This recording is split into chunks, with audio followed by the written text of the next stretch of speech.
This period in the year we see a high number of alarms, high number of interventions, and generally a higher level of crime.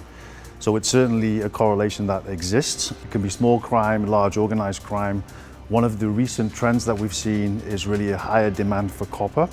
So if you take into consideration an energy infrastructure site or a solar park or a construction site, there's a lot of copper available.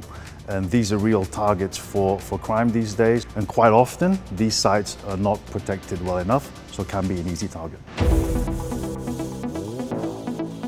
Look, the risk of damage is in multiple layers. The first risk is really material damage, where you need to replace equipment or equipment that has been damaged. The second layer of risk is really what I would consider the biggest damage that a company will face, which is downtime of their operations, a postponement of the project. That's when the cost can really start to incur extremely quickly. And I think the third level of damage is really time. You know, as a project manager, do you want to be spending time on vandalism and damage, or do you want to be spending time on optimizing your operations for full productivity and output? Construction companies can better protect themselves by, first of all, having an awareness about security and the requirements, and that starts really at the top of the organization. That needs to cascade down into the organization.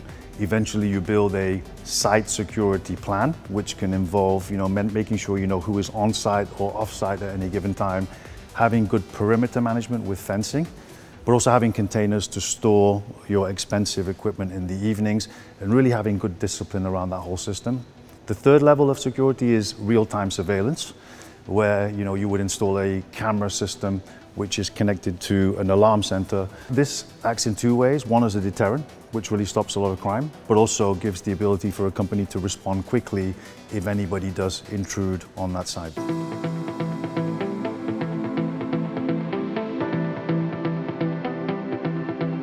So the added value of BauWatch, first of all, we're a growing European organization.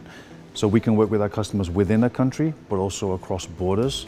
In every country, we have a local team of advisors, and their role is really to develop an optimized site security plan for you and for your site specifically. Once that plan is in place, our extended team is there to respond if there is an intervention and to ultimately protect your site. BauWatch exists to secure our customers, but also to ensure that you can focus on your productivity and your operations.